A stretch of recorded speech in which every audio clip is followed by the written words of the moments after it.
Alhamdulillahirabbil alamin. Wassalatu wassalamu ala asyrafil anbiya wal mursalin.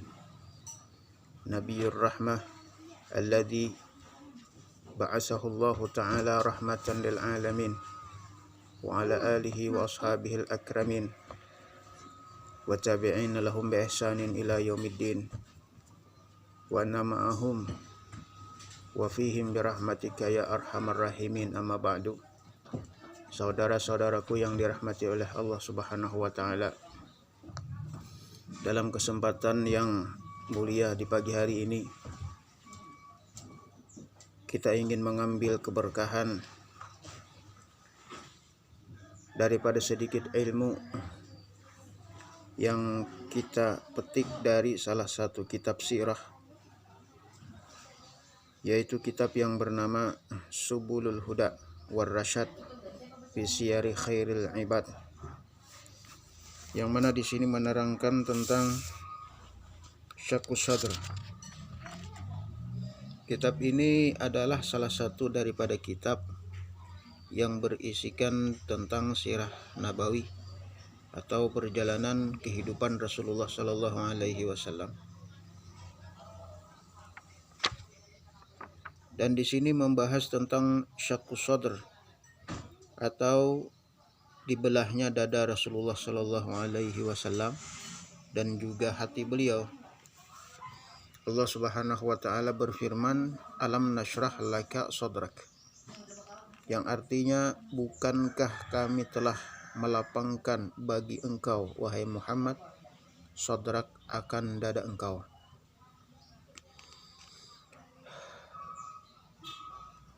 Di dalam kalimat alam nashrah itu terdapat harfu istifham, yaitu intifa'u syarhi ala wajhil inkar, yang mana maksudnya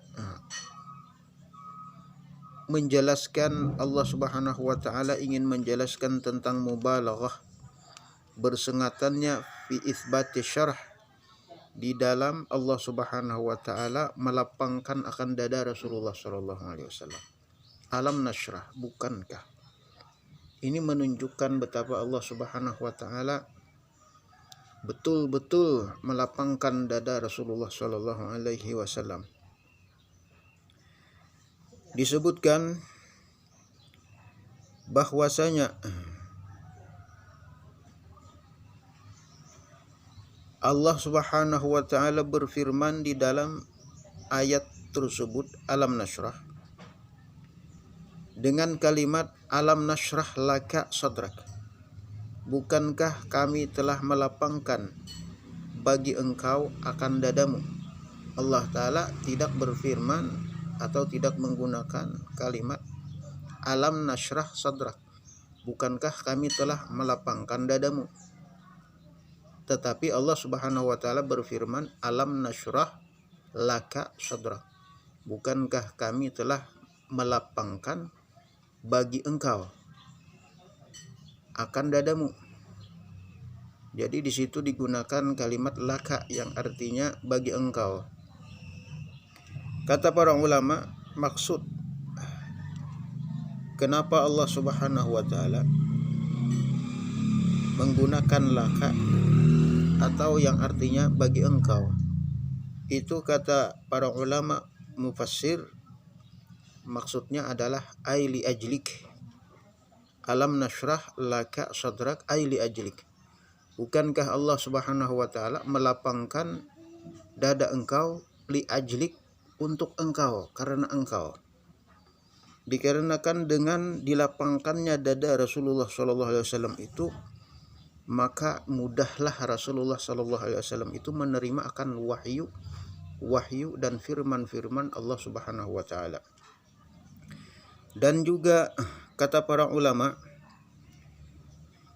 di antara keutamaan Allah Subhanahu wa taala melapangkan dada Rasulullah sallallahu alaihi wasallam, di antara hikmah Allah Subhanahu wa taala melapangkan dada Rasulullah sallallahu alaihi wasallam itu, tujuannya adalah untuk memperkuat akan batin Rasulullah sallallahu alaihi wasallam, memperkuat akan jiwa Rasulullah sallallahu alaihi wasallam di dalam menghadapi setiap cobaan-cobaan dan kesulitan-kesulitan ketika beliau berdakwah menyampaikan akan agama Allah Subhanahu wa taala. Dikarenakan orang yang diberikan dada yang lapang, dia itu akan senantiasa kuat, akan senantiasa tabah di dalam menghadapi apapun daripada kesulitan-kesulitan yang ia hadapi.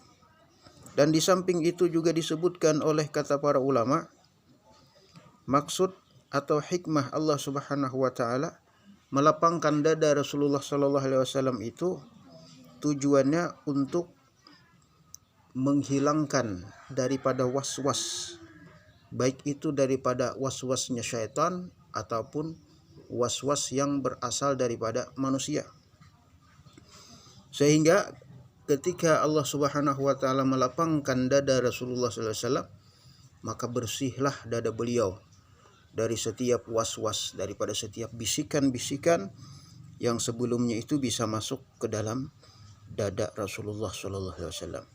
Dan di samping itu kata para ulama, hikmah daripada dilapangkan dada Rasulullah sallallahu alaihi wasallam itu tujuannya adalah agar dada Rasulullah sallallahu alaihi wasallam itu lebih luas sehingga dapat menerima daripada ilmu, daripada kemakrifatan dan daripada hikmah-hikmah yang Allah Subhanahu wa taala masukkan ke dalam dada beliau Rasulullah sallallahu alaihi wasallam. Qala al-Ustaz Abu Ali Ad-Daqqaq rahimahullah taala, berkata al-Ustaz Abu Ali Ad-Daqqaq, yaitu salah seorang daripada ulama, guru daripada Syekh, pengarang daripada kitab Risalah Al-Qushairiyah, yaitu Abdul Karim bin Hawazin Al-Qushairi, pengarang daripada salah satu kitab tasawuf yang bernama Risalah Al-Qushairiyah. Guru beliau yang bernama Al-Ustadz Abu Ali Ad-Daqqaq itu berkata, "Kana Musa sallallahu alaihi wasallam muridan idh qala Rabbi shrah li sadri, wa kana nabiyuna Muhammad sallallahu alaihi wasallam muradan idh qila lahu alam nashrah laka sadrak." Kata beliau di sini menerangkan tentang perbedaan antara maqam kedudukan Nabi Musa dengan maqam kedudukan Nabi kita Muhammad sallallahu alaihi wasallam. Kata beliau, Nabi Musa itu adalah seorang nabi yang mana beliau itu duduk di maqam, di derajat seorang murid. Apa itu murid? Murid itu artinya orang yang meminta kepada Allah Subhanahu wa taala, orang yang masih berkehendak kepada Allah Subhanahu wa taala. Dengan dalil yaitu Rabbi syrah li sadri. Kata Nabi Musa, Rabbi syrah li sadri, wahai Tuhanku, isyrah li sadri, lapangkanlah dadaku. Nah, sedangkan Rasulullah sallallahu alaihi wasallam, kata beliau, kata Al-Ustadz Abu Ali Ad-Daqqaq, muradan adalah seorang murad, yaitu orang yang dikehendaki. Dengan dalil yaitu firman Allah Subhanahu wa taala, alam nashrah laka sadrak. Bukankah kami telah melapangkan bagi engkau wahai Muhammad akan dadamu. Jadi perbedaannya, kalau Nabi Musa itu adalah orang yang berkehendak, orang yang meminta kepada Allah Subhanahu wa taala, yaitu di dalam dilapangkannya dada beliau, Nabi Musa sendiri yang meminta. Akan tetapi Rasulullah SAW, junjungan kita, kekasih kita, qudwah kita, adalah orang yang dikehendaki oleh Allah Subhanahu wa taala. Jadi di sini nampak perbedaan antara junjungan kita Rasulullah SAW dengan Nabi Musa, yang mana Nabi Musa adalah orang yang masih berkehendak, orang yang meminta, sedangkan Nabi kita Muhammad SAW adalah orang yang dikehendaki langsung oleh Allah Subhanahu wa taala. Tanpa beliau minta, Allah Subhanahu wa taala sendirilah yang melapangkan dada beliau. Tentu orang yang dikehendaki itu lebih tinggi derajatnya daripada orang yang dikehendaki. Masyarul muslimin rahimakumullah. Kemudian di dalam firman alam nashrah itu digunakan harfun nun. harfun nun, nashrah lah, bukan alam ashrah, bukankah telah aku lapangkan, akan tetapi Allah Ta'ala menggunakan harfun nun yang artinya kami, bukan saya, bukan aku, tapi kami.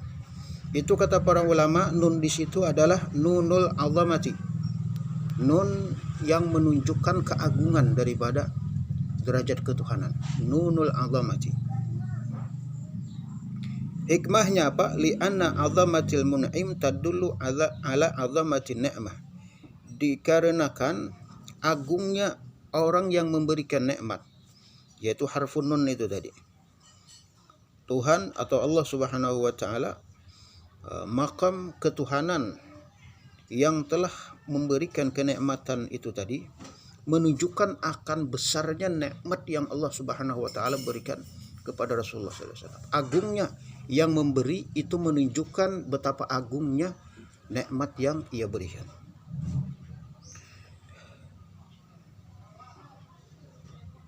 Ma'asyiral muslimin rahimakumullah. Dan sebagaimana yang kita ketahui bahwasanya Rasulullah SAW itu beliau dibelah dadanya itu terjadi 4 kali. 4 kali Allah Subhanahu wa taala membelah atau membedah akan dada Rasulullah SAW. Dan masing-masing daripada kejadian daripada dibelahnya dada Rasulullah SAW itu semuanya mengandung hikmah, mengandung pelajaran, dan mengandung tujuan yang hakikatnya hanyalah Allah Subhanahu wa taala yang mengetahuinya. Akan tetapi di samping itu, sebagaimana yang disebutkan di dalam hadis-hadis, di dalam riwayat-riwayat, bahwasanya Rasulullah SAW itu dibelah dada beliau dan dibelah akan hati beliau, kemudian dibuang daripada hadus syaitan, bahagian daripada syaitan yang ada di dalam diri Rasulullah Shallallahu Alaihi Wasallam. Galal ulama, berkata para ulama, maksud dibuangnya akan hadus syaitan atau bahagian syaitan yang ada di dalam diri Rasulullah SAW itu tujuannya, kata para ulama, agar Rasulullah SAW itu tidak ada memiliki rahmat sedikit pun jua kepada syaitan. Karena Rasulullah SAW itu adalah seorang nabi, mazhar daripada rahmatnya Allah Subhanahu wa taala. Diutusnya Rasulullah SAW itu adalah sebagai rahmat lil alamin, dan syaitan itu termasuk daripada alamin juga, termasuk daripada alam juga, termasuk daripada makhluk.